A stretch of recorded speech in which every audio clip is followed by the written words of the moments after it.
Cynthia Vigil burst in a stranger's trailer in the quiet desert of Elephant Butte, New Mexico.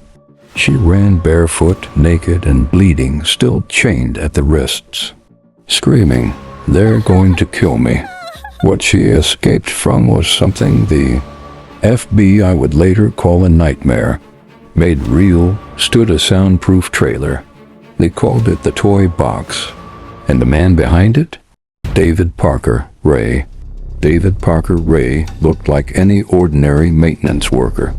Middle-aged, calm, soft-spoken. He lived by the lake and kept to himself. But behind a locked fence on his property was a torture chamber he had built over years, equipped with surgical tools, whips, chains, and a gynecological chair bolted to the floor. He called it his playroom, and before every victim endured it, they were forced to listen to a cassette tape. Ray had created a manual of horror, a recorded message explaining exactly how he would break his victims. And Ray didn't act alone. His girlfriend, Cindy Hendy, helped him. She had met Ray through a job ad. She became his partner in crime and, according to her, his apprentice. On March 22, 1999, Cynthia Vigil was kidnapped and drugged by Ray and his girlfriend, Cindy Hendy. They chained her in the toy box, but Cynthia refused to die there. When Hendy left the keys within reach during a phone call, Cynthia grabbed them, unlocked herself, and ran still naked and bleeding. Into the streets, she found help. The police arrived, and what they found inside stunned even the most seasoned investigators. It wasn't a trailer, it was a torture laboratory. There were diagrams showing how to inflict pain without killing.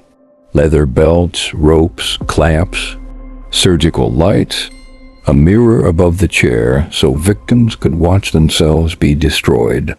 Police also found over 100 videotapes, recordings of real women being tortured.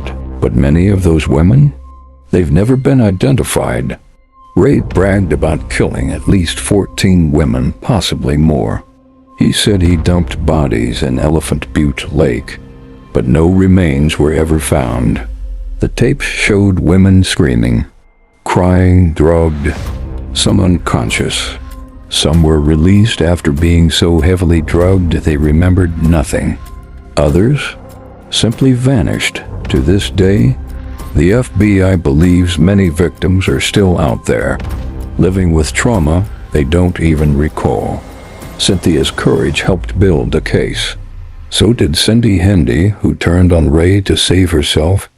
David Parker Ray was sentenced to 224 years in prison. But in one final act of injustice, he died of a heart attack before serving a single day. Many of Ray's victims were never found. Some never remembered, and the full truth may have died with him. If this case disturbed you, imagine what else is out there. Subscribe to Crimely, where the truth isn't just dark. It's buried.